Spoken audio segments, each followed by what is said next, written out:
Because I remember when I also did, just to share on that experience, when I did my Instagram live show last year when I started it, it happened that Anthony Hamilton saw it, and as much as he's got a lot of followers,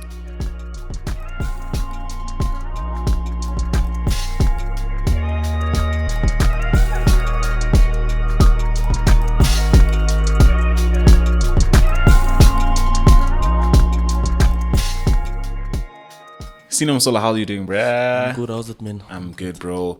Thank you for actually pulling through and making time to being here to doing this podcast with me, man. Yeah, man, thank you for having me. Shout out.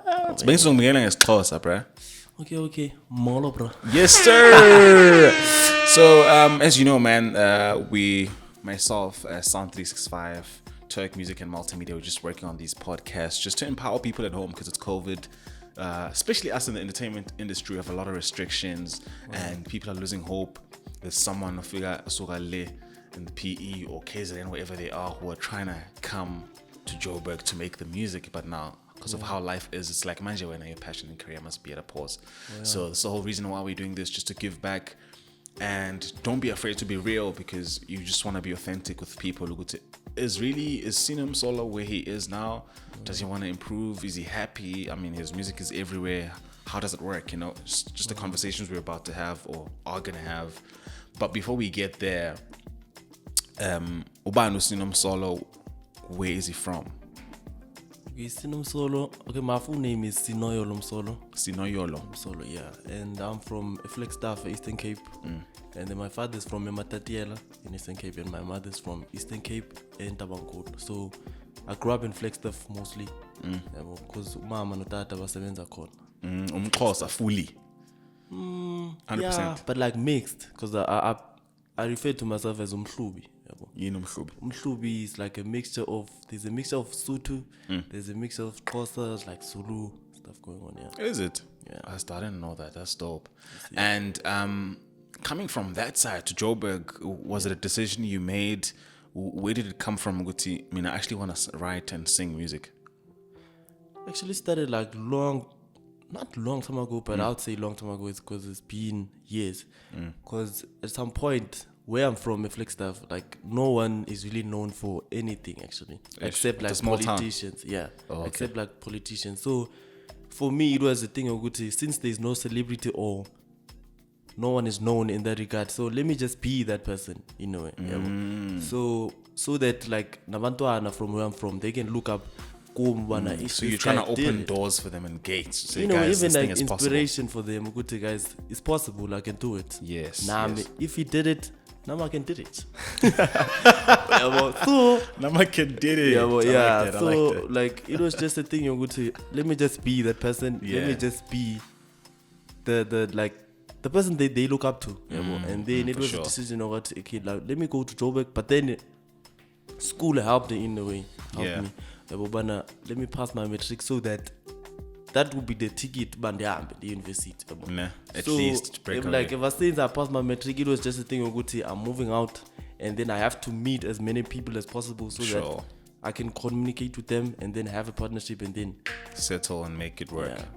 And where did the music start from with you, in the sense of in a group back home? Because you mentioned good music is not really a thing. So how did it come about with you? Were you singing from home and people realized like, hi, good, actually you can sing, bro? Back at home, like choral music, choirs about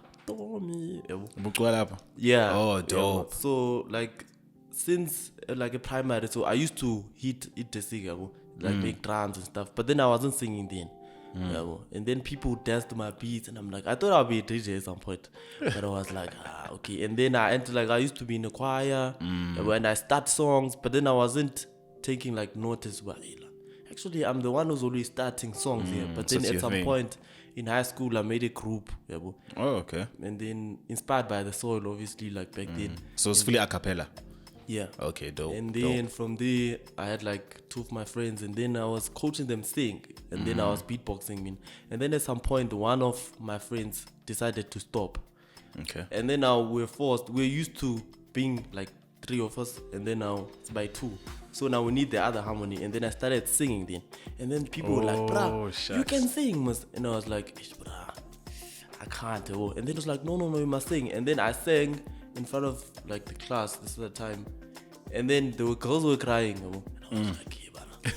So this thing is there for the soul. I just wanted to see people crying more. You check. It's not something I was like, let me just do it because I love it, but I want to have an impact to people. Yeah. Okay. So I just from a healing perspective, not just crying. Yeah. Yeah. So I just wanted to see them crying because I enjoyed them. I was like, oh. So because I was meaning about beat, so I was like, yeah, bro. You're a preacher, So Moss. it was just a thing like that. Ever since then, I was like, nah, let me not stop. And then it ended up to a point where the other friend stopped as well, and then I was left alone. And then that's when I borrowed a guitar from my neighbor. Oh, And it has no strings. you play. Yeah, it has no strings. And then I there's this other it's like fish line. Yeah, and Like then the older neck guitar. yeah, and I put it, and then I read Yeah. a song even that day, and I still remember it's called Tombi. Yeah, but then I lost the audio unfortunately because I lost the other. But do you still remember the song out of interest? Yeah. I think you should make it. It might take you back to your humble memories back then. Yes, bro. Cause hey. So you self-taught on guitar too, ne? Yeah, and I use like YouTube for like lessons. That should show you what you could do with your own career if you were able to bring yourself up and teach yourself. Yeah. I think you should carry on having that same mindset even now. Yeah. Even if you're mainstream, and just use that to even grow further and be bigger. Next thing you play drums while singing, or you're doing things people can't do while singing. Yeah, exactly. And when did you get to Joburg? To Joburg, I've been coming and going since 2019. That was my first time like in Joburg. 2019, where I was like, oh, I've always wanted to be here, but then I never knew anyone. Never knew about where I'm gonna stay and stuff. But then, luckily, since like I met Usana musician, that's where like he took care of me in a way, accommodated me, and then Yes. No, shout out to him. I came to Joburg, and then I was leaving to Bloom, coming to Joburg, and I was leaving to Bloom, and then this year it's when I started like moving into Joburg and then staying. Yeah. Okay. Yeah. And for someone who's home and talented and doing things that you're doing, or wants to be in the industry, whatever it may be, how did you come about just meeting Sun L? Because myself, being in the industry, I haven't met him or worked with him, and there's someone who's like, I wish I could meet Sun L and play him a demo. Oh yeah. How did you meet him? Is it like a plan? You sent an email and a profile, or in a demo, or? No, the thing is, I used to like gig in Bloom, and then there were many other people around, but now you must do a video, man, post it online and stuff. And then these other two ladies, at some point, I was like my first gig actually paying one, and when they was like, nah, man, you must. They were checking my thing on social media, but like, why are you on social media? And then they were like, nah, man, there's no content here. Why don't you post videos singing? And then a week after, and then I posted a video. I tagged Sana musician, and then from there he liked the video, and then I DM'd him same time, and then you just took the opportunity. Yeah, so I was like, let me just DM, and then he responded, and then got my number, and then he called me, and then I came to Joburg. Oh, power of social media. Yeah, man. So it's just DMing people and just sending covers and tagging as much as you can. Because I remember when I also did, just to share on that experience, when I did my Instagram live show last year when I started it, it happened that Anthony Hamilton saw it, and as much as he's got a lot of followers, I took a chance of Nami, I can see he can see what's happening, and he's following me on Instagram. I took a chance of let me DM him and actually express myself in the show to him. And funny enough, he responded and he was able to talk. I think a lot of people also assume if you want a million followers or so, he won't see your DM or he won't respond. Some people have people managing the account, some it's them. But you just never know until you try, right? Yeah. So shout outs to you for doing that, bro. Yeah, but even though like I was so scared about it, but it worked. I mean, look at you now. You have music playing on radio, mainstream. I saw you did a TV performance at what was a show again? On Mzansi, I think. Home ground. Yeah. How was that experience for you? It was dope actually. Seeing those guys, Womini and the Lunga and stuff. It was like a dream come true for me, and me from like being from like a town, like flex stuff. So it was a thing for me. It was like, guys, So it's like a milestone, like I guys, did it. but like, I'm doing this thing. Yes. Yeah.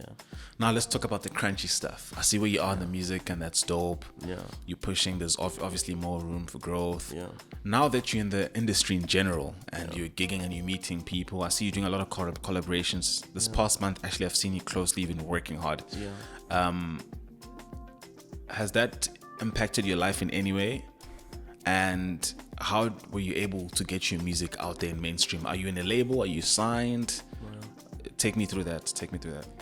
Okay, since I said in 2019 that was my first time in Joburg, and then it was because of Sanel, and then from there, it's like I met him and stuff, and then we recorded some songs and stuff, and then we talked about like signing and stuff, and then I ended up signing under Award. You check. So ever since then, things have been like going well, even though like at some point you will have like misunderstanding and stuff, but then I believe it's part of life, you check. It's part but of then learning. ever since then, things have been good, and I've been learning things actually. Okay. And me being one person who's curious about things, I get to hear about the things about the industry and stuff. Yeah. Being aware of them and apply them. Okay. Because you can't just push talent without knowing how you're gonna push it. Yeah. Check and what people do for you to push you, because at some point you'll be left alone and you have to push your things on your own. Yes. You check. And with the collaborations, they've been going like so much well, because I got here in February, and then ever since then I've been recording with many people. I've seen actually almost every weekend you've been busy. But so with me and that thing, it helped me in a way, because I'll record with someone this week, and then they'll post the song or play it on their like gig, and then someone else will ask, who's this guy?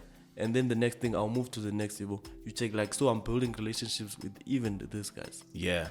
And speaking of, because now I hear that the skill, you've got the skill, you've got the publicity, the experience and exposure in general. How's the business side of things? Are you comfortable financially? Are you making the money you're meant to make? Did being in a record label make your financial life a bit better? Are you affording? Are you where you want to be financially? Are you happy? Financially, I wouldn't say I'm happy. Because I'll be lying if I would say I'm happy, because now I believe people will see what they see, because what you see is not what you get, actually. Because now you have to work for whatever. Even being in a label doesn't put you in that thing of Uguti when you are the thing. You have the money that you see. Like being on TV doesn't really mean that you have money. Being on radio doesn't mean you have money. But then you have to work for it and then get it.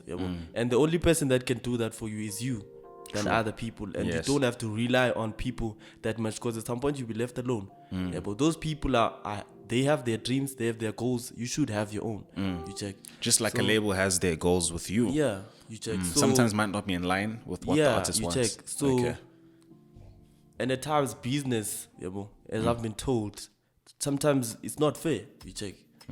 So it won't be fair to a point where now I don't know, but then you have to make it fair for when, because now those people are doing business, and you should do business for yourself now, and at some point you have to ask, and the answers that you get at times are not nice, but you have to live with them and then move on. So are you saying that as an artist, before thinking of signing into a label, that's what I'm getting from you, always, as much as maybe we do want help from labels, like I actually had a conversation in the other episode with Umtwinzi, and we were speaking about it depends what you want to do, and labels can cater for different things. You have different reasons and different types of contracts, like a 360 or 50-50 or whatever. Some 20-80, you never know. But you are saying that it is good to first introspect as to what you want in the industry as a brand for yourself, and see how you can work with the record label, because at the end of the day, I also feel like you're also supplying a service to a label. But people make it a sense of you are the label's product, and they now take your music and they pay you for your own music, which is, I mean, personally, it's still a concept I'm still learning about and I'm not understanding.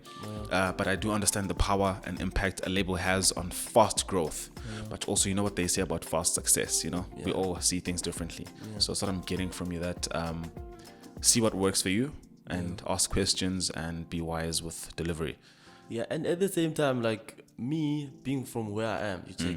So, and another thing, you can check what do you want, you check as a person.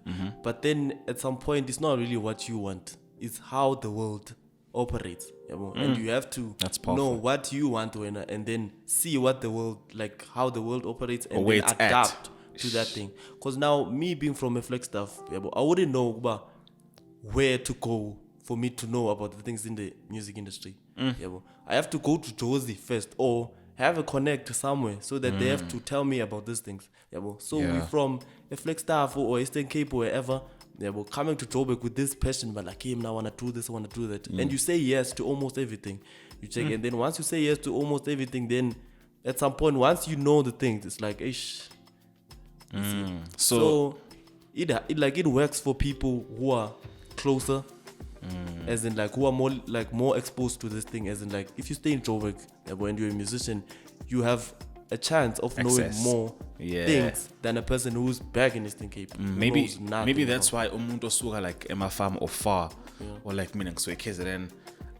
If let's say ngise KZN, if a label would wanna sign me, I'd take it within a blink of an eye, because I wanna be in Joburg. At least they're gonna pay for accommodation.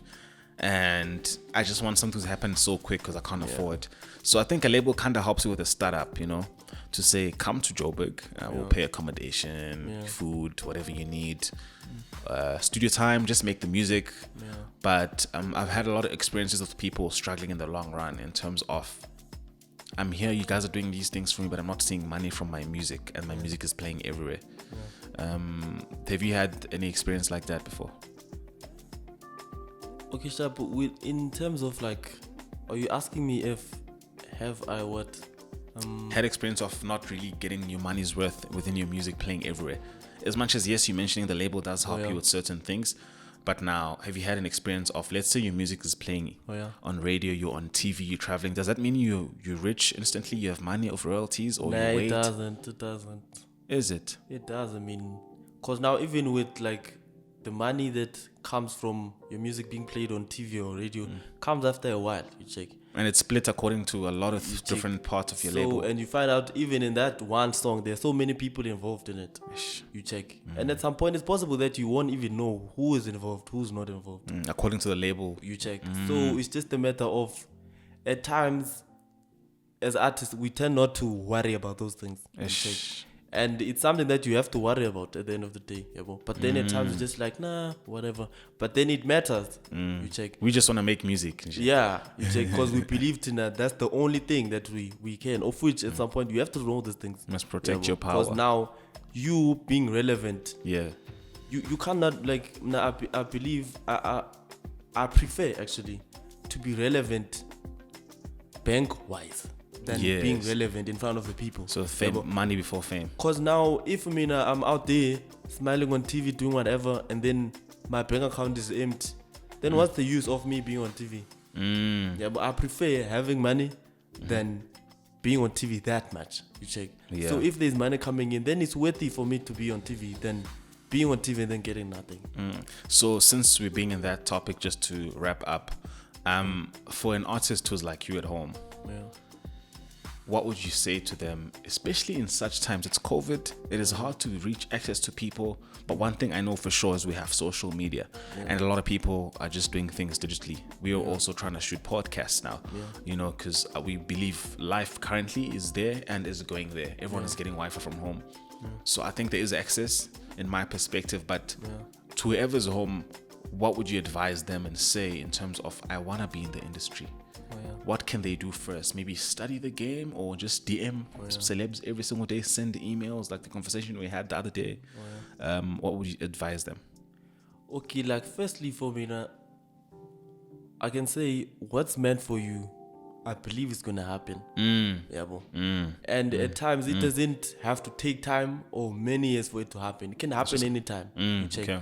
And then with those people, I would say, because even studying the industry before really like will take time even, and then you might meet even wrong people, and you need an experience to learn, you check. So with those people, I'll just say, man, try by all means to go to, let's say if you're in Eastern Cape, and you want to study, as much as you're scared of Josie, but come to Josie if at some point you want to be, your dream and your goal has like, izabe iphumelela in Joburg, and the high chances are in Joburg. Then go to Joburg.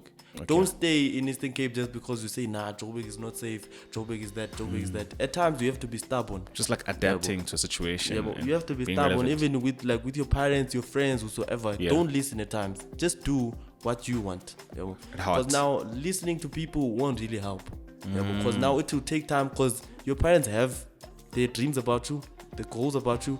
I actually told them too that look, I had to go through architecture before this music because my parents felt like there was a thing for me. I was good at it and I can just survive off it. But I have people who are architects right now who don't have jobs yet due to COVID. So I'm no different to them being in the music industry, you know. So it's always for the heart. Rather be miserable with a job you love and passion doing what you love than being miserable of something you don't even love and you're not gaining anything from it.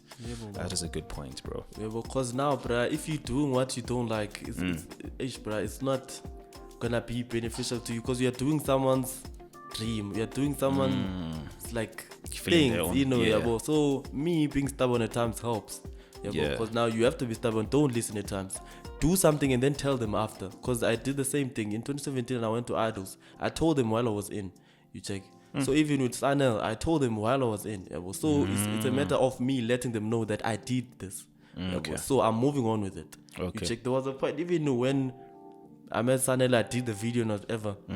Like a week or a month earlier, I told my parents that I'm gonna stop music. I'm gonna stop music for a while.